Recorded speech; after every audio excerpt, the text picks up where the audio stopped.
तो क्या हाल है आप सभी की। उम्मीद करते हैं सब अच्छे होंगे, सब बढ़िया होंगे, अपने अपने घर पर मौज काट रहे होंगे। तो देखिए, जैसे कि आपको पता है कि इस समय जो पश्चिमी एशिया यानी कि हम कहूँ तो मिडिल ईस्ट, वहाँ पर एक लड़ाई बहुत ही ज़्यादा जोर पकड़ रही है और वो है इजराइल और फ़लस्तीन के बीच में। हालांकि देखा जाए तो जो टेक्निकली चीज़ है वो इजराइल और हमास के बीच में है, क्योंकि हमास जो है वो गाज़ा पट्टी को गवर्न करता है, लेकिन उसने यहाँ पर एक आतंकवादी जो घटना है उसको अंजाम दिया और यहाँ पर कई सारे जो सैकड़ों लोग हैं उनको यहाँ पर इजराइल के मार दिया। हालांकि देखा जाए तो इसके बाद यहाँ पर इजराइल ने जो रिटेलिएट किया है, कि पूरा जो गाज़ा है, जो गाज़ा पट्टी है, वो पूरी की पूरी बर्बाद हो गई है। आप देख सकते हैं कि कितना ज़्यादा यहाँ पर डिस्ट्रक्शन हुआ है।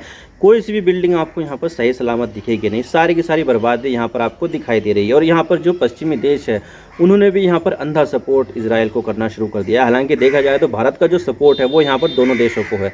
भारत का हमेशा से यही स्टैंड है कि यहाँ पर अगर इजराइल देश है तो यहाँ पर फ़लस्तीन देश भी होना चाहिए, यानी कि भारत यहाँ पर टू नेशन थ्योरी को सपोर्ट करता है कि एक देश इजराइल को तो एक देश फ़लस्तीन को होना चाहिए यहाँ पर। तो भारत का सपोर्ट तो यही, लेकिन यहाँ पर जितने भी जो पश्चिमी देश है उन्होंने अपनी हिपोक्रेसी दिखाई है। जबकि यहाँ पर अगर देखा जाए तो जो रशिया का जो इन्वेजन है यूक्रेन के ऊपर, उसको तो यहाँ पर रशिया को मतलब डिनाउंस कर रहा है, वो कंडम कर रहा है कि यहाँ पर रशिया ने गलत तरीके से इन्वेजन कर रखी है, गलत तरीके से जो जो जगह है उसको यहाँ पर ऑक्यूपाई कर रखा है। लेकिन यहाँ पर अगर देखा जाए तो जो पश्चिमी देश है वो ये नहीं देखते कि जो इजराइल है उसने यहाँ पर जो फ़लस्तीन की जो जगह है वो भी गलत तरीके से ऑक्यूपाई कर रखी है। कोई भी देश यहाँ पर इजराइल को कंडम करता ही नहीं है। यहाँ पर जो इजराइल है उसको खुली छूट दे रखी है कि आप जो भी चाहे वो करना चाहो वो करो, और यहाँ पर इजराइल इस चीज़ को करता है। और अपने जो सेटलर्स है उसने यहाँ पर फ़लस्तीन की जो जगह है उस पर बसाना शुरू कर दिया है। इलीगल सेटलमेंट यहाँ पर बसाने शुरू कर दिए हैं, बहुत ज़्यादा हो गए हैं। यहाँ पर लगभग 5 लाख से ज़्यादा जो इजरायली है वो फ़लस्तीन की ज़मीन पर रहते हैं, वेस्ट बैंक में। और ये चीज़ इंटरनेशनल लॉ के अनुसार बिल्कुल पूरी तरह से इलीगल है। यहाँ पर यूनाइटेड नेशन कहता है कि यहाँ पर जो इजराइल है उसको यहाँ पर अपनी बस्तियाँ फ़लस्तीन से खाली करनी होगी। भारत का भी यही स्टैंड है कि जो वेस्ट बैंक का जो इलाका है वो फ़लस्तीन का एक फ्यूचर स्टेट के रूप में सामने आना चाहिए। तो भारत यहाँ पर फ़लस्तीन को और इजराइल को दोनों को सपोर्ट करता है। हालांकि भारत ने यहाँ पर जो हमास ने जो आतंकवादी हमला किया था उसको यहाँ पर लेकर बहुत ज़्यादा कड़ी प्रतिक्रिया दी थी और भारत ने इस चीज़ को कंडम किया था। और अब यहाँ पर जो सिचुएशन है वो बहुत ज़्यादा ख़राब होने वाली है, क्योंकि इजराइल ने यहाँ पर नॉर्थ का जो गाज़ा स्ट्रिप है उसके लोगों से कह दिया है कि भाई पूरा एरिया जो है खाली कर दो। क्योंकि देखा जाए तो जो गाज़ा स्ट्रिप की जो आबादी है वो लगभग 11 लाख के आसपास की आबादी है, 1.1 मिलियन है, 11 लाख की आबादी है। और वहाँ पर हमास के जो लोग हैं वो काफ़ी ज़्यादा है। तो इजराइल ने यहाँ पर पूरी जो आबादी है उसको डिस्प्लेस करने का ऑर्डर दे दिया है कि तुम्हारे पास 24 घंटे है, 24 घंटे में जो नॉर्थ गाज़ा है उसको यहाँ पर खाली कर दो, ताकि यहाँ पर जो इजराइल है वो अपना जो ग्राउंड इन्वेजन है गाज़ा का वो पूरा कर सके। हालांकि देखा जाए तो इसके लिए उसने पूरी तैयारी कर दी है। 3 लाख 4 लाख के आसपास जो सैनिक है वो अपने टैंक लेकर, अपनी जो आर्टिलरी शेल्स है वो लेकर, और जो अपने आर्मर्ड व्हीकल्स हैं वो लेकर यहाँ पर गाज़ा के बॉर्डर पर, गाज़ा की जो सीमा है उसके बाहर खड़े हैं कि यहाँ पर लोग साउथ की तरफ जाएंगे तो हम यहाँ पर पूरा इन्वेजन गाज़ा का नॉर्थ की तरफ से कर देंगे और पूरा कब्ज़ा कर लेंगे। तो यहाँ पर जो इजराइल है वो पूरा कब्ज़ा करने के इरादे से यहाँ पर अपनी सेना है वो गाज़ा में घुसाने वाला है। और ये चीज़ इंटरनेशनल लॉ के अनुसार एक वॉर क्राइम है, क्योंकि देखा जाए तो अगर आप किसी से के साथ जंग करते हो तो आप यहाँ पर ज़बरदस्ती किसी आबादी को यहाँ पर फोर्सली इवैक्यूएट नहीं कर सकते, आप वहाँ से भगा नहीं सकते हो। तो यहाँ पर जो इजराइल है वो पूरी तरह से यहाँ पर वॉर क्राइम कर रहा है। जो फास्फोरस म्यूटेशन है वो यहाँ पर फोड़ रहा है, जो फास्फोरस बम है वो यहाँ पर गाज़ा के जो रेजिडेंट है उसके ऊपर फोड़ रहा है। और यहाँ पर ये केमिकल वॉरफेयर की श्रेणी में आता है, और इस चीज़ का जो प्रोहिबिशन है वो यूनाइटेड नेशन ने पहले कर दिया कि भाई किसी भी तरह का केमिकल वॉरफेयर यहाँ पर नहीं किया जा सकता। लेकिन यहाँ पर जो इजराइल है वो लेबनान की तो कर रहा है, लेकिन गाज़ा की भी यहाँ पर तबाह कर यहाँ पर जो फास्फोरस बम है वो बरसा रहा है। तो यहाँ पर देखा जाए तो हमास ने जो किया वो बहुत ही ज़्यादा शर्मिंदगी है और एक बहुत ही बड़ा टेररिस्ट अटैक है। लेकिन जो इजराइल कर रहा है वो और भी ज़्यादा खतरनाक चीज़ है, क्योंकि देखा जाए तो हमास को किसी ने सपोर्ट नहीं किया है। हालांकि देखा जाए तो ईरान में से कुछ लोग और पाकिस्तान से कुछ लोग ने यहाँ पर हमास को सपोर्ट किया है, लेकिन जो मेजॉरिटी देश है, खास करके जो मुस्लिम देश हैं, उन्होंने भी यहाँ पर हमास को कंडम किया है। लेकिन अगर देखा जाए तो हम इजराइल को लेकर यहाँ पर जितने भी देश आ रहे हैं वो वेस्टर्न देशों की तरफ से आ रहे हैं, जो इनको बहुत ज़्यादा डिप्लोमेटिक सपोर्ट दे रहे हैं, हथियारों से मदद दे रहे हैं। अमेरिका तो यहाँ पर अपने जो हथियार है वो इजराइल को सप्लाई कर रहा है, और जर्मनी, फ्रांस और जो दूसरे देश है वो भी यहाँ पर जो इजराइल है उसकी मदद कर रहे हैं हथियार देने के मामले में। तो यहाँ पर पूरी जो मदद है वो यहाँ पर इजराइल को मिल रही है, जबकि जो इजराइल है वो यहाँ पर क्या कर रहा है, पूरा असॉल्ट कर दिया है, पूरे जो गाज़ा है उसको बर्बाद कर दिया है। और यहाँ पर जो मामला चल रहा है उसमें जो सैकड़ों फ़लस्तीनी हैं, ख़ास करके जो बच्चे हैं, महिलाएं हैं, उनकी यहाँ पर जानें गई हैं। और ये चीज़ें वॉर क्राइम में आती हैं, क्योंकि देखा जाए तो दुनिया भर को हमास का जो क्राइम है वो तो दिख गया है, लेकिन इसराइल का जो क्राइम है, क्राइम अगेंस्ट ह्यूमैनिटी, वो यहाँ पर किसी को दिखाई देता नहीं है। क्योंकि दुनिया जो है यहाँ पर ताकत के ज़ोर पर चलती है, जिसके पास ज़्यादा ताकत है उसकी यहाँ पर चलती है। और यहाँ पर जो इसराइल और अमेरिका है उसके पास यहाँ पर ताकत है, और कोई भी देश नहीं चाहेगा कि वो यहाँ पर अमेरिका और इसराइल के साथ भिड़े। तो इसी वजह से यहाँ पर जो दुनिया के जो बाकी सारे दूसरे देश है वो यहाँ पर इसराइल को अपना समर्थन दे रहे हैं, जबकि जो फ़लस्तीन की बात है वो कोई भी नहीं कर रहा है। कुछ मुस्लिम देश यहाँ पर बात कर रहे हैं, लेकिन मेजॉरिटी ने यहाँ पर चुप्पी साध ली है कि नहीं, यहाँ पर कुछ नहीं होगा।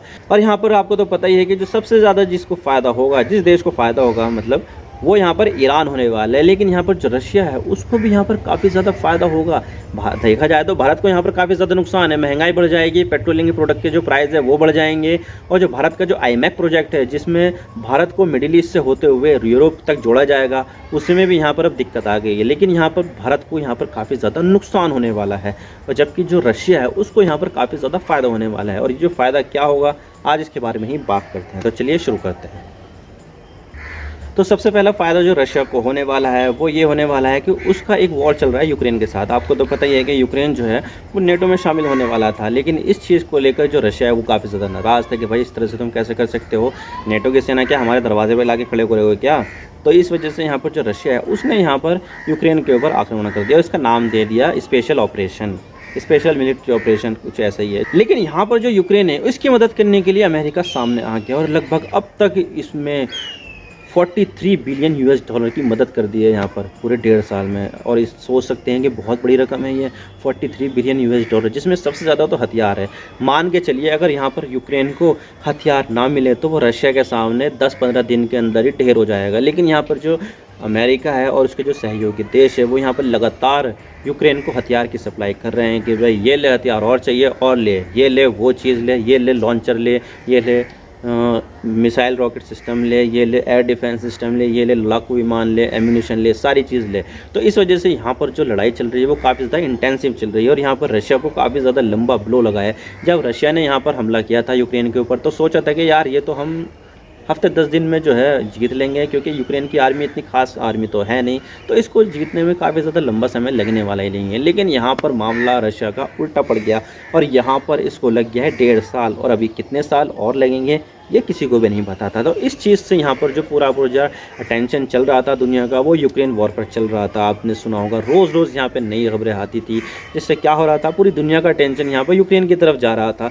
तो इस वॉर की वजह से अब जो पूरी दुनिया का जो अटेंशन है वो यूक्रेन से ना होकर अब मिडिल ईस्ट में आ गया है। और यहाँ पर बात की जा रही है इसराइल की, फ़लस्तीन की, गाज़ा की, हमास की, और जो दूसरे देश हैं उन सब की बात की जा रही है कि यहाँ पर ये दूसरे देशों में फैल ना जाए, और दुनिया यहाँ पर बहुत ज़्यादा मुश्किलें हो जाएगी दुनिया भर में। तो इस वजह से यहाँ पर जो रशिया है उसने इस चीज़ का फ़ायदा उठा लिया। अब यहाँ पर जो अमेरिका है वो यहाँ पर 2 देशों को मदद कर रहा है। यहाँ पर अमेरिका जो है यूक्रेन की मदद तो कर रहा है काफ़ी ज़्यादा लंबे समय से, और बहुत ज़्यादा तगड़ी वाली मदद कर रहा है, लेकिन अब उसने जो अपनी मदद है वो इसराइल को भी देनी शुरू कर दी, और कई सारे जो म्यूनिशन है वो यहाँ पर लगा दिया। और अपना दुनिया का सबसे जो बड़ा एयरक्राफ्ट कैरियर है गेराल्ड फोर्ड, वो भी यहाँ पर मेडिटेरेनियन सी के पास, इसराइल के जो समंदर है उसके पास यहाँ पर खड़ा कर दिया है कि भाई यहाँ पर कुछ भी हो जाए तो यहाँ पर डेटरेंस का काम करेगा ये। तो इस चीज़ से यहाँ पर पूरी दुनिया का जो अटेंशन है वो यूक्रेन वॉर से हटकर अब इसराइल फ़लस्तीन वॉर की तरफ चला गया है। और ये चीज़ पुतिन साहब के लिए किसी वरदान से कम नहीं है, क्योंकि यहाँ पर जो पुतिन साहब है वो दुनिया की ये चाहते थे कि भाई हमारी तरफ भी क्यों देख रहे हो, दुनिया की दूसरी तरफ भी तो देख लो, यहाँ पर भी तो लड़ाई चल रही है। तो अब यहाँ पर जो चल रहा है मामला वो रशिया से हट गया है, तो ये चीज़ रशिया के फेवर में काफ़ी ज़्यादा जाती है। और जैसे कि मैंने अभी बताया कि जो इसराइल है वो गाज़ा की ग्राउंड इन्वेजन करने वाला है। यहाँ की जो यानी कि जो इसराइल के जो सैनिक है वो हथियारों के साथ वहाँ पर घुसेंगे, अपने टैंकों के साथ घुसेंगे, तो इससे जो उनका एम्यूनेशन है वो काफ़ी ज़्यादा डिप्लीट हो जाएगा, यानी कि ख़त्म होने लगेगा। और यहाँ पर इतनी बड़ी आबादी तो इसराइल की है नहीं कि वो बहुत ज़्यादा जल्दी प्रोडक्शन कर सके, क्योंकि यहाँ पर मैन पावर काफ़ी ज़्यादा लगती है, लेबर काफ़ी ज़्यादा लगती है, और यहाँ पर बनाने में भी काफ़ी ज़्यादा समय लगता है, क्योंकि जो वेपन्स है और जो एम्यूनेशन है उसमें बनाने में काफ़ी ज़्यादा समय लगता है। ये नूडल्स वगैरह नहीं है जो 2 मिनट में बन जाए, तो यहाँ पर बनाने में इसमें काफ़ी समय लगता है। तो इस वजह से यहाँ पर जितने भी ये एम्यूनेशन है वो जितनी रफ्तार से बन रहे हैं उससे कहीं ज़्यादा रफ्तार से ये डिप्लीट हो रहे हैं, यानी कि ख़त्म हो रहे हैं। तो यहाँ पर जितने भी बन रहे हैं वो 2 चीज़ों में डिवाइड हो जाएगा। पहले तो सारे के सारे जा रहे थे यूक्रेन में, लेकिन अब एक तरफ यूक्रेन है तो एक तरफ इज़राइल है, तो यहाँ पर जो वेपन्स हैं, जो एम्यूनिशन है, वो बँट गए हैं यहाँ पर यूक्रेन के बीच में और इज़राइल के बीच में। तो यहाँ पर ये चीज़ें क्या होगा, रशिया के लिए फ़ायदेमंद होगी, क्योंकि यूक्रेन के पास कम ही हथियार होंगे, जबकि रशिया के पास तो हथियारों की सप्लाई बराबर आ रही है। तो ये चीज़ें रशिया के फेवर में जाती है। और इसी वजह से यहाँ पर जो पुतिन साहब हैं, उन्होंने भी यहाँ पर अभी तक भी हमास को कंडम किया ही नहीं है, और उसने ये कहा है कि भाई यहाँ पर जो फ़लस्तीन है उसको यहाँ पर एक नया देश मिलना चाहिए, यानी कि फ़लस्तीन की जो समस्या है उसको सुलझाना चाहिए। और यहाँ पर पूरी तरह से अमेरिका को एक्यूज़ किया है कि भाई यहाँ पर जो अमेरिका है वो पूरी दुनिया में यहाँ पर समस्या खड़ी कर देता है, जो दुनिया के लिए अच्छा नहीं है। तो ये चीज़ यहाँ पर फ़ायदेमंद है रशिया के लिए, और इसी वजह से यहाँ पर जो रशिया है उसने हमास को अभी तक कंडम किया नहीं है। और वैसे देखा जाए तो रशिया के जो संबंध है वो हमास के साथ है।